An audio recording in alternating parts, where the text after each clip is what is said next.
A continuación, el Pastor Montoya y su programa En los Negocios de mi Padre, un espacio de entrevistas, diálogo y ministración para escuchar lo que Dios está haciendo en Puerto Rico, la Isla del Cordero. La Isla del Cordero. Bendito sea el Dios y Padre nuestro, Creador del cielo y de la tierra, que nos ha dado de su Santo Espíritu y ese soplo, aliento de vida que corre por todo nuestro ser. No hay célula, por pequeña que sea, por insignificante que pudiera parecer, que no esté llena de la gracia y de la misericordia del Dios Todopoderoso. Seamos todos bendecidos en este día hermoso, día precioso, en que el Señor está tocando cada una de nuestras vidas. Hoy por la mañana, mientras abríamos nuestros ojos, una nueva misericordia del Señor nos estaba visitando. Sí, créelo. ¿Por qué? Porque así lo dice la palabra. No es como tú te sientas, no es por las cosas que acontezcan a tu alrededor, es por lo que la palabra del Señor dice. Y Él no es hombre para que mienta, ni hijo de hombre para que se arrepienta. Así es de que si en su palabra declara de que nuevas son cada mañana sus misericordias, lo único que nosotros debemos de hacer es disfrutar de esas hermosas bendiciones que el Señor tiene para nosotros. Este es un día especial y el día de hoy queremos trabajar un tema que tiene que ver con la serie de situaciones que estamos viviendo, la autoridad que el Señor nos ha entregado por su palabra, por su Santo Espíritu, por su presencia entre nosotros, que podemos y hemos sido llamados para transformar nuestras ciudades. Ese es el tema que vamos a estar discutiendo el día de hoy. Hemos sido llamados para transformar nuestras ciudades. Estamos transmitiendo por la cadena Sacra a través del 88.5 en toda el área metropolitana, a través del 91.7 en el área norte de Puerto Rico y a través del 89.5 en toda el área oeste de Puerto Rico. Nos puede sintonizar a través de la internet por sacrafm.com.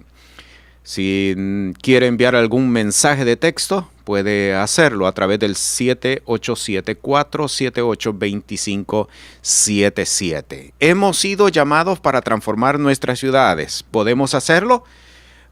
Muchas de las veces cuando pasamos revista de cuál es la condición en la que nosotros estamos viviendo, en las situaciones en las cuales estamos inmersos, todas aquellas serie de cosas que han acontecido, pues la tendencia del ser humano es decir, esto nadie lo puede arreglar. Yo tengo buenas noticias para ti el día de hoy. Esto se puede arreglar. Claro que sí se puede arreglar. Y no es un pensamiento positivo. No quiero que me lo vayas a tomar de esa forma porque en realidad no lo es. No es un pensamiento positivo. La Biblia no está llena de pensamientos positivos. La Biblia está llena de palabra de Dios y palabra que se ejecuta, palabra que tiene su fiel cumplimiento. Por lo tanto, esto sí se puede cambiar. Esta situación la podemos cambiar todos. ¿Cómo? Confiando y poniendo nuestra confianza, nuestra esperanza y desarrollando lo que la palabra del Señor declara. Quiero remitirme, para iniciar este tema, a un verso que todos nosotros conocemos ampliamente, Mateo, capítulo 5, en el versículo 4. Mateo, capítulo 5, versículo 14, versículo 14, y este versículo forma parte de lo que se conoce como el Sermón del Monte. Capítulo 5, 6 y 7 del Evangelio según San Mateo fue la enseñanza que nuestro Señor y Salvador Jesucristo dictó en las colinas allá de Capernaum, cuando estaba iniciando su ministerio. Allí fue cuando introdujo toda esta enseñanza. Mire qué hermosa la enseñanza que él introdujo al inicio de su ministerio. Y dice Mateo capítulo 5, versículo 14, vosotros sois la luz del mundo. Una ciudad asentada sobre un monte no se puede esconder. Vosotros sois la luz del mundo. Muchas de las veces cuando leemos expresiones como estas, casi siempre tenemos la tendencia a pensar de que es una expresión metafórica. Yo quiero decirle, no es una expresión metafórica, porque la Biblia no es un libro de poesía.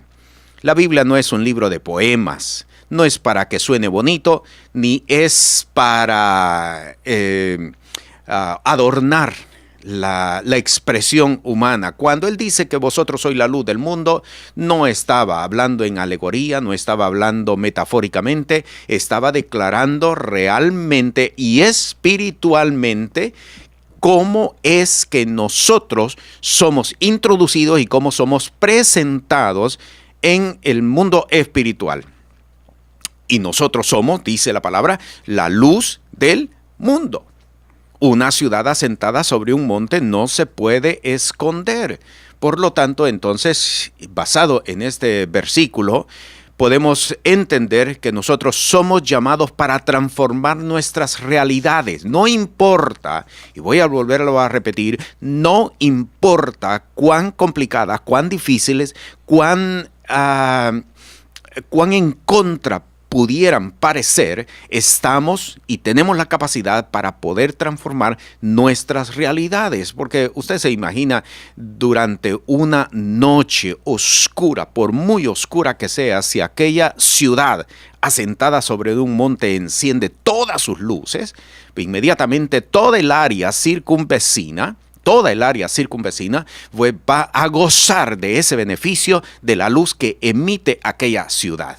Recuerdo hace algunos años atrás, aproximadamente como unos 50 años atrás, en la costa del Pacífico de Centroamérica había un volcán ubicado en el país de El Salvador, un volcán que estaba activo y estuvo activo por muchos años, muchísimos años.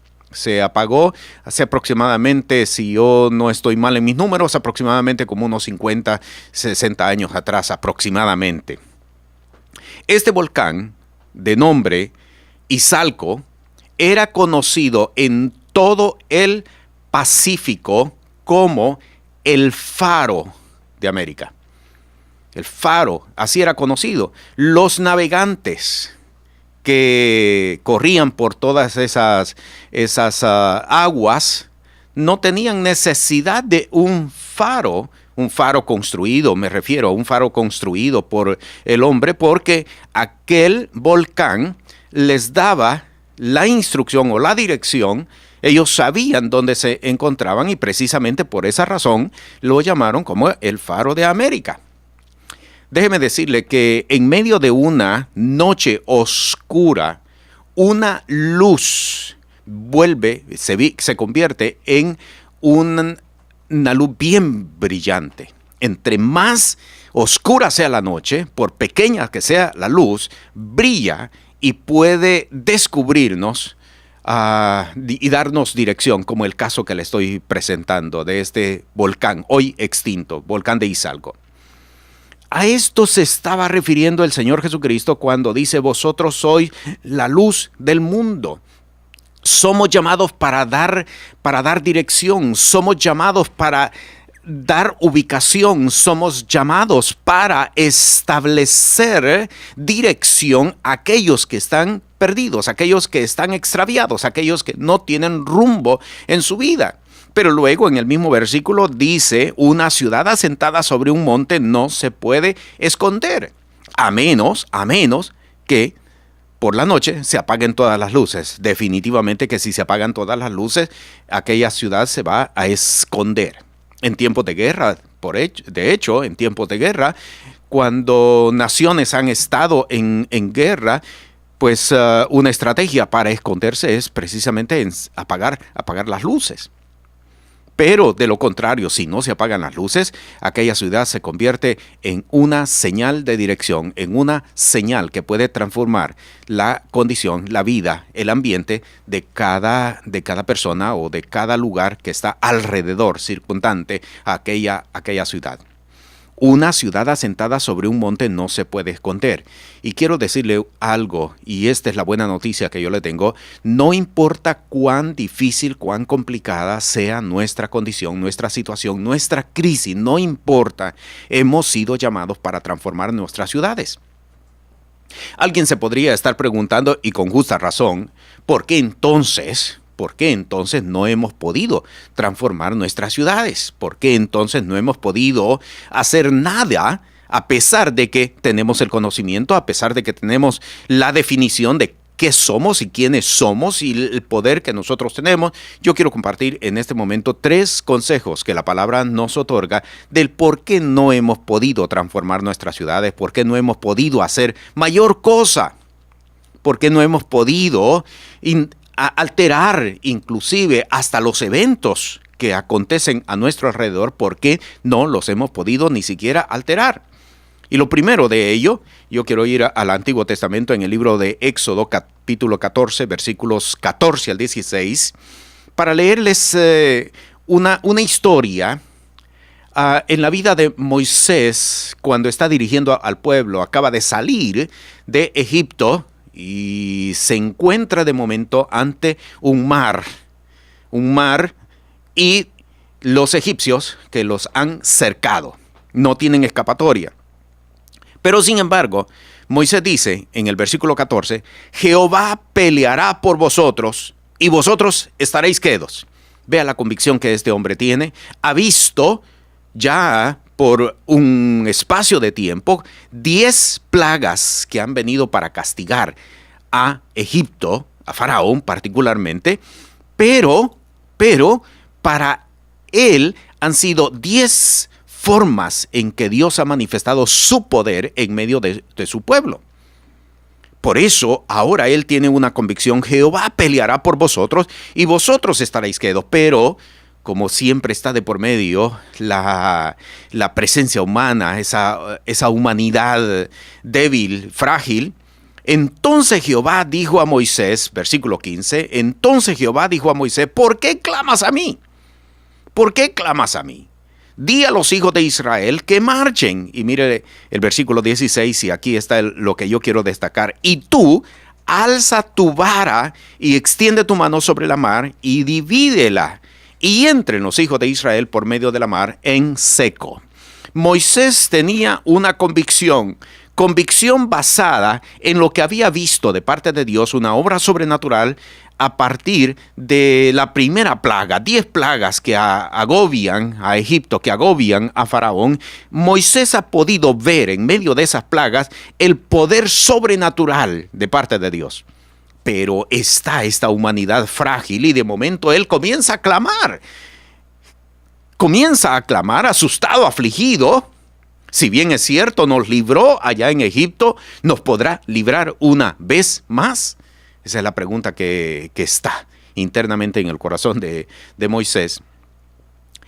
Y Dios le da una clave, que es la clave para nosotros, para que podamos entender que hemos sido llamados para transformar nuestras ciudades. ¿Qué tienes en la mano? ¿Qué tienes en la mano? Tú alza tu vara.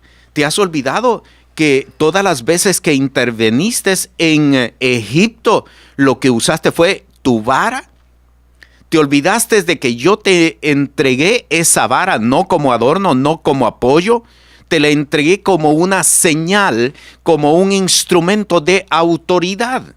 Todo el tiempo que toques la vara, todo el tiempo que tengas la vara en tus manos, tienes la autoridad, que es lo que tú tienes. Y este es el primer consejo que Dios nos da a través de su palabra. ¿Qué tiene de parte de Dios? ¿Qué es lo que tú tienes de parte de Dios? Alguno podría decir, pero es que yo no tengo una vara. Moisés tenía una vara. Se trata de entonces de ir y cortar una vara y tener una vara. ¿Qué tienes de parte de Dios? Moisés se había olvidado de que tenía esa vara que era no solamente su apoyo, no servía únicamente para apoyarse, era su instrumento de autoridad. Y ahora te quiero llevar al Nuevo Testamento, Romanos capítulo 1, versículo 16. Porque no me avergüenzo del Evangelio, porque es potencia de Dios para salvación a todo aquel que cree, al judío primeramente y también al griego. No me avergüenzo del evangelio, porque es potencia de Dios. Es potencia de Dios. ¿Qué tiene de parte de Dios? Moisés respondió: tengo una vara. Pues tú alza tu vara y extiende tu mano sobre la mar y divídela. Eres tú quien lo va a hacer. Eres tú quien va a dividir la mar. No soy yo, porque yo ya te di las herramientas, yo ya te di los recursos. Eres tú quien va a ejecutar ahora. Divide la mar. Ese es lo que dice el texto. Y efectivamente, cuando Moisés extendió la vara hacia el mar, inmediatamente aquella mar comenzó a dividirse. ¿Qué tienes de parte de Dios? Esta pregunta se la hacemos a Pablo y Pablo responde: no me avergüenzo del evangelio porque es potencia de Dios. ¿Qué tienes de parte de Dios? Tengo el evangelio, potencia de Dios. ¿Sabe por qué no hemos podido transformar nuestras ciudades? ¿Por qué no hemos podido alterar el curso de nuestra historia? ¿Por qué no hemos podido alterar las cosas que vienen a nuestras vidas? Porque hemos tomado el evangelio como una religión. Porque hemos tomado el evangelio como una doctrina religiosa, porque la hemos tomado como parte de una vida religiosa a la que todos tenemos que someternos. El evangelio no es religión, el evangelio no es doctrina, el evangelio, dice el apóstol Pablo, es potencia de Dios. No solamente para salvación, es decir, no solamente para librarme del infierno, sino que es para librarme de todo aquello que viene, agobiarme de todo aquello que viene para dañarme a mí. Y aquí es donde tiene que cambiar la situación. Aquí es donde tenemos que hacer ajustes. ¿Qué tiene de parte de Dios? Tenemos el evangelio, que es potencia de Dios, que es la vara que tenía Moisés, con la que podía dividir el mar. ¿Sabe por qué no hemos podido alterar las situaciones? Porque no hemos tenido un concepto adecuado de lo que es el evangelio de Dios para cada uno de nosotros. No tenemos un concepto claro. Cuando actuemos igual que Moisés comenzó a clamar: ¿y ahora qué hago? ¿Qué hago yo en medio de esta situación? Y Dios le dijo: ¿qué tienes en la mano? ¿Qué tienes? Que yo te di, que yo ya te entregué. Tú tienes todos los recursos para poder alterar esta situación. Y extendió la mano con la vara y aquel mar se abrió por dos. Tenemos entonces que redefinir para nosotros mismos qué es el evangelio. El evangelio es potencia de Dios. No es religión, no es actividad religiosa. Sabe que muchas de las veces nosotros hemos incurrido precisamente en eso mismo. Voy a un servicio religioso cuando estamos hablando de un culto. Voy a un servicio religioso, vamos a tener un servicio religioso. La Biblia no lo presenta como tal. Las Sagradas Escrituras no lo presentan, el Evangelio no es presentado como un servicio religioso. Allí está la clave. Este es el primer punto que nosotros tenemos que redefinir. Yo tengo una vara en mis manos, yo tengo una vara de autoridad, una señal de autoridad en mis manos. ¿Cuál es? ¿Cuál es? Es el Evangelio, que es potencia de Dios para salvación. Y cuando Él habla de salvación, tiene que ver con salvación integral, no solamente salvación del alma. Por eso es que muchos estamos, llévame ya, Señor, a tu presencia, porque hemos creído que el evangelio es únicamente para estar en calles de oro o en mansiones allá, como se describen en las Sagradas Escrituras. No. Él está hablando de salvación de todo aquello que en esta tierra también viene para atacarte, viene para dañarte, viene para perjudicarte. Salvación integral. ¿Por qué? Porque el mismo Señor Jesucristo lo dijo en Juan capítulo 10, versículo 10. Yo he venido para que tengan vida y vida en abundancia. Y cuando Él dijo eso, no se estaba refiriendo únicamente a vida después de la muerte, Es vida aquí, plenitud de vida, gozo, satisfacción, plenitud en todo sentido. ¿Cuántas personas no se sienten realmente plenas, satisfechas, realizadas, a pesar de que tienen una fe en Cristo Jesús? ¿Sabes por qué? Porque no tienes una definición correcta, completa, total de lo que es el Evangelio. Hemos tenido una definición parcial, bien parcial.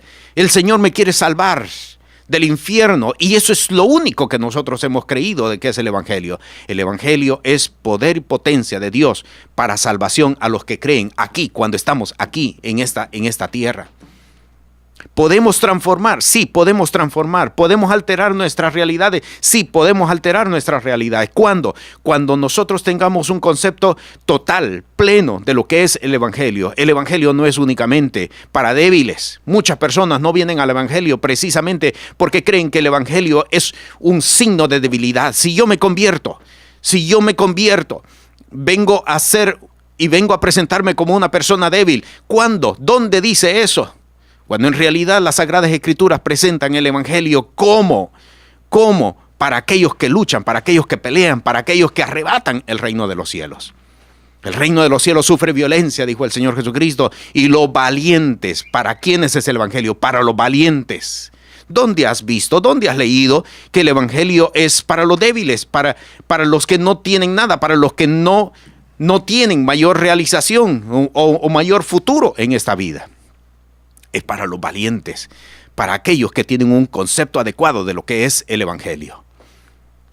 Es poder, potencia de Dios. ¿Por qué no podemos transformar nuestras realidades?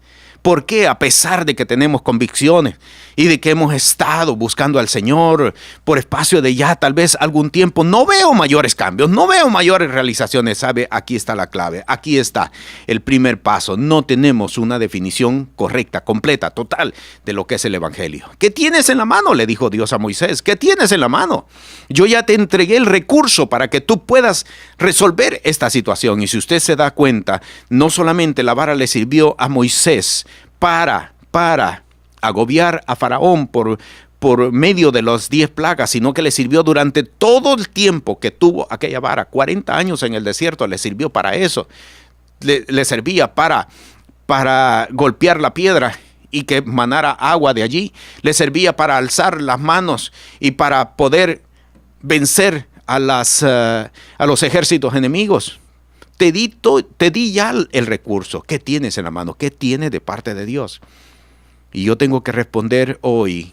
Tengo el Evangelio, como respondió Pablo. Tengo el Evangelio, que es poder, potencia de parte de Dios. No me avergüenzo. Cuando nosotros comencemos a ubicar el Evangelio dentro de la posición que debe de tener para cada uno de nosotros, nos vamos a ir atreviendo. Lo primero a que nos vamos a atrever es a dar testimonio de nuestra fe en Cristo Jesús. Muchos de nosotros no damos testimonio. ¿Por qué? Porque tenemos vergüenza. Porque van a creer de que soy un religioso, que soy una persona débil, y por eso no damos testimonio, no hablamos en público de nuestra fe en Cristo Jesús. Me da pena, me da vergüenza, no sé qué decir. Cuando en realidad, como el apóstol Pablo lo definió, es poder, potencia de parte de Dios. Y aquí está la clave. ¿Queremos transformar nuestras realidades? ¿Queremos transformar nuestra condición? Comencemos por esto. ¿Qué concepto tenemos nosotros? ¿Qué concepto tenemos nosotros de lo que es el Evangelio? Para Moisés, aquella vara era lo único que él necesitaba. Le servía para sacar agua de la piedra, le servía para abrir un mar por la mitad, le servía para traer plagas sobre de Egipto. Era lo único que necesitaba. ¿Por qué? Porque era el recurso de parte de Dios. Sabes, tú y yo tenemos el recurso de parte de Dios, y es el Evangelio. Cuando nosotros veamos esto, vamos a sentir interés por leer las Sagradas Escrituras. Vamos a sentir interés por escudriñar las Escrituras. Vamos a sentir interés por aprender de la palabra. ¿Por qué? Porque allí está mi potencia, allí está mi suficiencia, allí está mi recurso. Poder, potencia de parte de Dios. El segundo El segundo consejo que encontramos en las Sagradas Escrituras, me traslado a Mateo capítulo 10, cuando Jesús les está dando instrucciones sobre evangelismo, que van a salir por las ciudades de 2 en 2, 6 parejas, 12 discípulos, 6 parejas que van a salir a visitar. Jesús los envía, los comisiona por las ciudades, les da una instrucción. Y esta instrucción se encuentra en el capítulo 10, dije, pero en el versículo 11, y aquí está el segundo consejo. Mas en cualquier ciudad o aldea donde entrareis, investigad quién en ella sea digno. Y esto me llamó muchísimo la atención. Investigad quién sea en ella digno. Ellos van a evangelizar. Pero la instrucción es, no vayan a las plazas y allí tiren la palabra como si fuera un sembrador tirando semillas a diestra y a siniestra. No, les dice, sean inteligentes y busquen, examinen, hagan un proceso de investigación y vean quién en esa ciudad es digno de recibir este recurso de parte de Dios. No lo pongan en las manos de cualquier persona, una persona que sea idónea para poder valorar lo que se le va a entregar. Investigad quién sea en ella digna. Y el consejo que encontramos basado en esta palabra es que nosotros debemos de orar por situaciones específicas. A veces cuando estamos orando, somos como el sembrador de Mateo capítulo 13, somos como el sembrador que tiramos la semilla a diestra y a siniestra, donde caiga. No se trata de orar. Señor, si es tu voluntad, que se haga tu voluntad, que se haga, Señor, lo que tú quieras. Y a veces no estamos orando por nada específico. Señor, tú sabes lo que hay en mi corazón. A veces ni siquiera lo decimos. ¿Qué es lo que realmente nosotros queremos? ¿Cuáles son los planes? ¿Cuáles son los proyectos? Ni siquiera nos atrevemos a decirlo. Por eso es que muchas de las veces no podemos durar más de 5 minutos orando. Señor, tú sabes todas las cosas y yo quiero actuar conforme a tu voluntad. Yo quiero hacer conforme a tu voluntad. Y esas son las oraciones genéricas que nosotros hacemos. No. Dice que debemos nosotros de orar por situaciones específicas e investigar quién en ella sea digno. Canalice, en otras palabras, canalice su esfuerzo hacia algo en particular, hacia algo en específico. No tirar por tirar, no a diestra y a siniestra, sino canalice su esfuerzo hacia algo en particular. Mire lo que dice en Santiago capítulo 5, versículo 16. Dice, confesaos vuestras faltas unos a otros y rogad los unos por los otros para que seáis sanos. Miren lo que a continuación está escrito. La oración del justo, obrando eficazmente, ¿qué? Puede mucho. La oración del justo, obrando eficazmente, puede mucho. Pueden transformarse situaciones, pueden alterarse, puede alterarse el curso inclusive de un evento, de una situación. Sí, se puede hacer. Pero uno tiene que aprender a dirigir, encauzar su oración por algo en particular. ¿Sabe por qué muchas iglesias no están prosperando? ¿Sabe por qué? Porque nosotros deberíamos, de acuerdo a Mateo capítulo 10, versículo 11, nosotros deberíamos de estar orando por personas con nombres. Personas con nombres. Señor, yo te presento a fulano de tal, yo te presento a sutana, yo te presento a mengano. Personas con nombre y no soltarlas hasta que nosotros comencemos a ver resultados. Eso es lo que dice la palabra que debemos de hacer. Deberíamos nosotros de extender esta práctica por nuestras ciudades. Señor, hay una persona que está actuando, obrando mal. Señor, en esta ciudad, tú has determinado, tú has establecido tu señorío y en esta ciudad se hace tu voluntad como se hace en el cielo. Por lo tanto, todos aquellos que se han levantado en tu contra, Señor, sean acallados. sean desechos delante de ti. Señor, levanta hombres. Y podríamos presentar, levanta mujeres, levanta niños, levanta jóvenes, Señor, que busquen tu rostro, que busquen tu presencia. Orar por situaciones particulares, por situaciones específicas. Señor, queremos llevar el evangelio a tal barrio, queremos llevar el evangelio a tal municipio, queremos llevar tu evangelio, tu presencia a tal lugar, a tal casa. Vamos a orar por esa situación y vamos a entrar en intercesión por esa situación hasta que veamos resultados de parte de Dios. Esta es la instrucción que nosotros encontramos en las Sagradas Escrituras. Cuando usted revisa la parábola del sembrador que se encuentra en Mateo capítulo 13, usted va a descubrir que el sembrador no tiene una metodología de trabajo. Está sembrando, sí, tiene un campo, sí, tiene buena semilla y el campo es bueno y la semilla también es buena, pero no tiene una metodología de trabajo, no tiene una estrategia de trabajo. ¿Por qué? Porque una semilla cayó junto al camino, una semilla cayó en pedregales, una semilla cayó entre espinos y finalmente la cuarta semilla vino a caer en buena tierra. ¿Qué es lo que usted observa allí? Es un sembrador que no tiene una metodología para poder sembrar. Está tirando la semilla. Y muchas de las veces la razón del por qué hay cansancio en nuestro trabajo, hay cansancio, hay fatiga en lo que nosotros estamos haciendo, es porque no seguimos una metodología. Y obviamente al no seguir una metodología no vamos a ver resultados reales, precisos. Vamos a ver una semilla que se pierde porque fue tirada junto al camino. Se perdió. Una semilla que comenzó a germinar, sembrada entre pedregales, pero como no tenía base suficiente, se secó. Vamos a observar una semilla que germina, sí, germina entre espinos, pero los espinos la ahogan, no puede crecer. Es por demás, no puede crecer.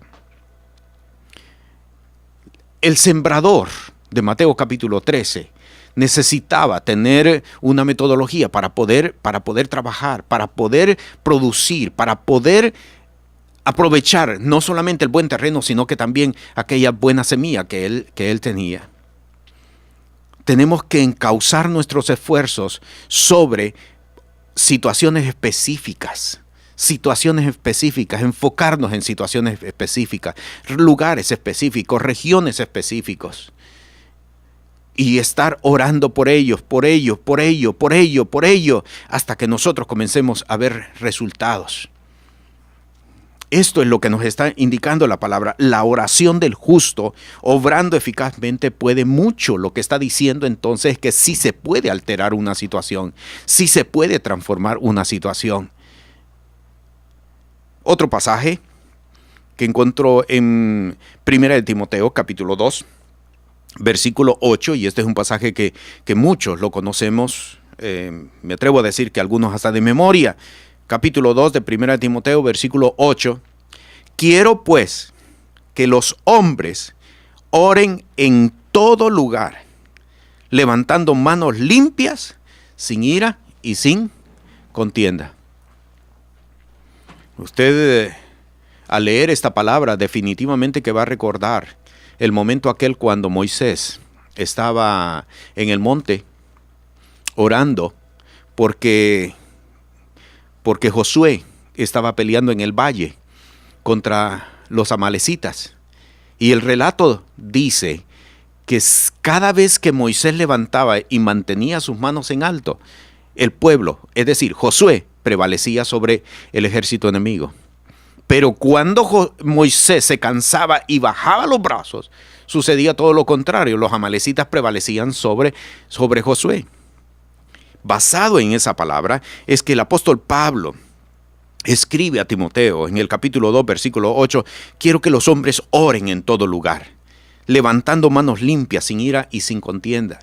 Sabe que nosotros, basado en esta palabra, tendríamos que ir a lugares, a sitios, no solamente en la iglesia, Es que ese es el concepto parcial que nosotros tenemos, que solamente en la iglesia. No. La Biblia nos está diciendo que debemos de ir a todo lugar, a distintos lugares, en plazas, en distintos lugares donde hemos visto la presencia de las tinieblas. ¿Por qué? Porque una ciudad asentada sobre un monte no se puede esconder, porque vosotros sois la luz del mundo. Pues vamos a iluminar esas regiones que están cautivas por las tinieblas. Vamos a iluminarlas. Vamos a iluminarlas como Moisés. Vamos a ir a levantar manos santas, sin ira y sin contienda. ¿Para qué? Para que la oración del justo, obrando eficazmente, pueda transformar lugares, pueda alterar inclusive situaciones. Somos llamados a transformar nuestras ciudades, nuestras regiones. ¿Qué es lo que tenemos de parte de Dios? ¿Qué tiene de parte de Dios? Moisés tenía una vara y era sus recursos, no solamente su señal, sino que era sus recursos de autoridad. Nosotros tenemos el Evangelio y Pablo dice claramente, es potencia de Dios para salvación. A todos, al judío primeramente, pero también al griego. Es nuestro recurso y debemos de encauzar nuestros esfuerzos a situaciones específicas, a situaciones particulares. Y cuando nosotros nos enfoquemos en esas situaciones, entonces las cosas van a comenzar a ser alteradas. El curso de las situaciones van a ser alterados, los eventos van a ser alterados, las regiones van a ser transformadas, los lugares van a ser redimidos para Cristo y el evangelio del reino de los cielos se va a establecer en esos lugares. Pero tenemos nosotros que seguir la instrucción que está en la palabra. Enfoquémonos en algo particular. No solamente lancemos la palabra por lanzarla, sino que encaucémosla para que podamos traer aquello o llevar a aquello que el Señor quiere que reciba esa palabra de autoridad. Y el tercer consejo que encontramos en las Sagradas Escrituras lo vamos a encontrar presente en varios textos, pero quiero usar dos particularmente, uno que se encuentra en Hechos, en el capítulo 13, Hechos de los Apóstoles, en el capítulo 13. Voy a leer desde el versículo 1 hasta el versículo 3. Dice, había entonces en la iglesia que estaba en Antioquía profetas y maestros, Bernabé y Simón, el que se llamaba Níger, y Lucio Cirineo y Manahén, que había sido criado con Herodes el tetrarca, y Saulo. Ministrando pues estos al Señor y ayunando, dijo el Espíritu Santo, apartadme a Bernabé y a Saulo para la obra para la cual los he llamado. Entonces, habiendo ayunado y orado, y puesto las manos encima de ellos, los despidieron. Tercer consejo que la palabra nos otorga para nuestro beneficio es convocar reuniones de ministración. Sabe, todas las iglesias tienen reuniones de oración. Y muchas de las reuniones de la oración no están dirigidas hacia nada. Vamos a orar, pero no estamos dirigiendo, encauzándolas para algo. Es diferente a una reunión de ministración. Porque los que estaban reunidos eran dos grupos. No era una reunión de toda la iglesia, observe, no era una reunión de toda la iglesia. Claramente dice que estaban reunidos el grupo de los profetas y el grupo de los maestros. Eran reuniones donde estaban ambos grupos compartiendo lo que el Señor les había entregado a cada uno de ellos por la palabra, pero estaban en ayuno. Porque dice claramente el versículo 2, ministrando pues estos al Señor y ayunando, estaban en ayuno. ¿Cuántos días habrían convocado? No lo sabemos, la palabra no nos da ese dato. Pero se habían juntado para el estudio de la palabra y en aquel entonces la palabra era escasa, únicamente el Antiguo Testamento, ellos estaban reunidos allí y estaban buscando la presencia del Señor. Eso es lo que quiere decir ministrando delante del Señor. Estaban reunidos delante de la presencia del Señor. Señor, tú que miras mejor las cosas desde ahí arriba que nosotros desde acá abajo. Señor, aquí estamos para que tú dictes y nos des instrucciones de qué es lo que nos conviene hacer. Buscamos tu rostro, mi Señor, buscamos tu presencia, buscamos tu dirección, porque los que son guiados por el Espíritu de Dios, los tales son hijos de Dios. Palabra, citando palabra del Antiguo, palabra del Nuevo Testamento. Y estaban ellos compartiendo. De momento, en un momento particular, dice que el Espíritu Santo, definitivamente que tuvo que haber usado a más de alguno de los que estaban allí, habla y dice, da una instrucción, apartadme a Bernabé y a Saulo para la obra.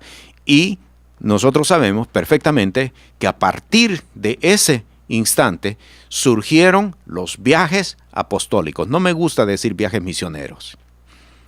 Son viajes apostólicos. Salen Bernabé y Pablo para visitar distintas otras regiones. Nació precisamente de estas reuniones de ministración. Debemos nosotros de aprender a convocar reuniones de ministración. Podríamos convocar reuniones en familia, podríamos convocar reuniones dentro de grupos particulares de la iglesia, convocar a personas que haya manifestado el interés, el interés de buscar la presencia del Señor. No cualquier persona, no abierta, sino que grupos que han mostrado su dependencia, su sometimiento al señorío de Cristo Jesús. Era una reunión hasta cierto punto cerrada, pero ellos estaban ministrando al Señor. Estaban ministrando al Señor, buscando el rostro, buscando la presencia del Señor. Y aquí nosotros vamos a ver de que en medio de esta reunión el Señor desciende, el Espíritu Santo habla y da una instrucción específica, una instrucción particular. Esto tendríamos nosotros que aprenderlo a diseñar. No estoy hablando de oración, reuniones de oración. No estoy hablando de las reuniones a las que estamos acostumbradas, donde muchas de las veces uno está orando por una cosa, otro está orando por la hipoteca de su casa, otro está orando por el pago de su carro, otro está orando por un enfermo que tiene en su casa. No, tenemos que enfocarnos para situaciones particulares. ¿Sabe? Nosotros estamos viviendo en un tiempo donde se requiere que se levanten hombres y mujeres para clamar, para presentarse ante la brecha, y poder hacer que cambie las situaciones que nosotros estamos viviendo. Convocar reuniones de ministración. 1 Corintios capítulo 14, versículo 26 dice, ¿qué hay pues, hermanos? Cuando os juntáis, cada uno de vosotros tiene salmo, tiene doctrina, tiene lengua, tiene revelación, tiene interpretación, hágase todo para edificación. El apóstol aconsejaba este tipo de reuniones. No eran reuniones generales, eran reuniones específicas, cerradas, donde no podía entrar otra persona, no estaban abiertas para todo mundo, donde estaban ministrando en la presencia del Señor. Podemos transformar nuestras ciudades, podemos alterar el orden inclusive de las situaciones por las cuales nosotros estamos viviendo. Yo tengo que decirle sí, porque la Biblia me enseña que sí podemos hacerlo. Mateo capítulo 5, versículo 14, vosotros sois la luz del mundo. Y esto no es poesía. Vosotros sois la luz del mundo. No es no es poesía, no es metáfora, no es para que suene bonito, es porque eso es lo que somos espiritualmente hablando. Podemos presentar y alterar nuestro medio ambiente. Si hay tinieblas, las podemos nosotros disipar. ¿Por qué? Porque hemos sido nosotros llamados para eso. Donde abundó el pecado, sobreabundó la gracia. ¿Cuándo? Cuando estamos dispuestos a encender nuestra luz, cuando estamos dispuestos a intervenir y alterar aquello que nos está agobiando. No permitas que las tinieblas ahoguen tus convicciones. No permitas que las tinieblas vengan a agobiarte de tal forma que tengas que decir eventualmente: yo no puedo más y me salgo, me escapo de esta situación. No podemos nosotros hacer eso. Busca 2 o 3 que tengan esa misma convicción tuya. Busca 2 o 3, comienza con 2 o 3 que tengan esa convicción tuya y empieza a encender luces. Empieza a convocar personas que tengan esa misma convicción y a encender las luces de la ciudad. ¿Por qué? Porque tenemos que alterar las tinieblas. No pueden tomar posesión de esta región. Una ciudad asentada sobre un monte no se puede esconder. No nos escondamos. No nos escondamos. No apaguemos nuestras luces. Vamos a imponernos. ¿Por qué? Porque tenemos el recurso de parte de Dios. Pero lo primero que tenemos que hacer es redefinir el concepto que hemos tenido hasta este momento del Evangelio. El Evangelio ha sido una predicación nada más. El Evangelio ha sido una interpretación de la palabra. No, eso no es Evangelio. El Evangelio, dice el apóstol Pablo, es potencia de Dios para alterar todo aquello que a nuestro alrededor, todo aquello que a nuestras situaciones ha llegado. No es únicamente para salvación del alma, para librarnos del infierno. No, solamente para eso. Es para que mientras nosotros estamos en esta tierra, podamos cambiar, podamos transformar, podamos alterar. Tenemos nosotros que entender qué es lo que tenemos de parte de Dios. Y si no lo hemos entendido, tenemos que ir a las Sagradas Escrituras. Tenemos que ir a las Sagradas Escrituras, porque debiendo ser ya maestros por causa del tiempo, les escribe el escritor a los Hebreos en el capítulo 5, tenéis necesidad de volver a ser enseñados acerca de los rudimentos de la palabra. Pues si tenemos que volver a ser instruidos, tenemos que volver a redefinir, hagámoslo, pero hagámoslo conforme a lo que la palabra nos establece, no conforme a pensamiento humano, no conforme a teoría humana, no conforme a doctrina, sino conforme a lo que la palabra del Señor establece. Y entonces, y solamente entonces, podremos levantar nuestras manos y toda aquella situación que está agobiándonos va a ser dividida, va a ser apartada de nosotros y podremos pasar como pasó el pueblo en medio del mar. Así nosotros podremos pasar. Debemos de enfocar nuestros esfuerzos por situaciones específicas, orar por situaciones específicas. Debemos de encauzar nuestros esfuerzos para que podamos transformar, alterar y convocar a reuniones de ministración. No son reuniones de oración, son reuniones de ministración donde grupos particulares, personas con una convicción de que las cosas pueden cambiar, de que las cosas pueden ser alteradas. No es, vamos a ver qué sucede, vamos a probar, vamos a experimentar, porque el que tiene ese pensamiento no va a lograr absolutamente nada. No va a lograr nada. Personas que tengan la convicción. ¿Por qué? Así lo dice la palabra. Los valientes lo arrebatan. No es aquellos de que van a probar para ver si funciona o no funciona. ¿Sabe? Una persona que entra en esos términos al final va a terminar diciendo: yo sabía que no funcionaba. Tiene que entrar con la convicción. Y si muero, que muera, como entró Esther. Y si muero, que muera.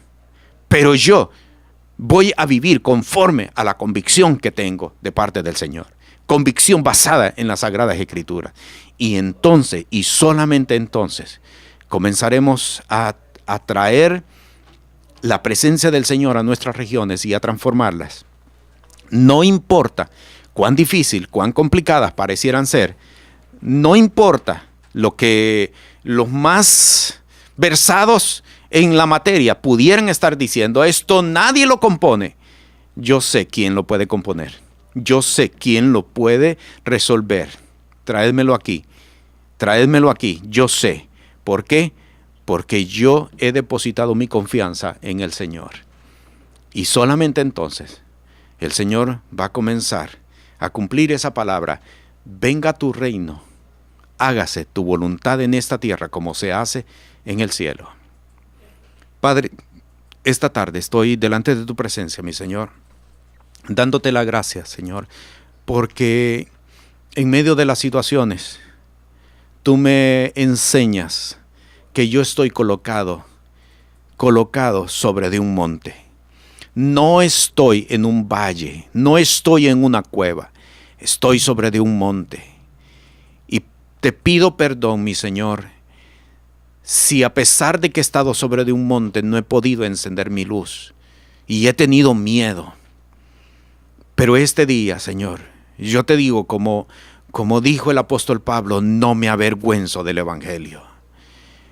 Desde las alturas voy a vociferar y voy a predicar de que el Dios Altísimo, el Todopoderoso, tiene poder para cambiar las circunstancias, por difíciles que pudieran parecer.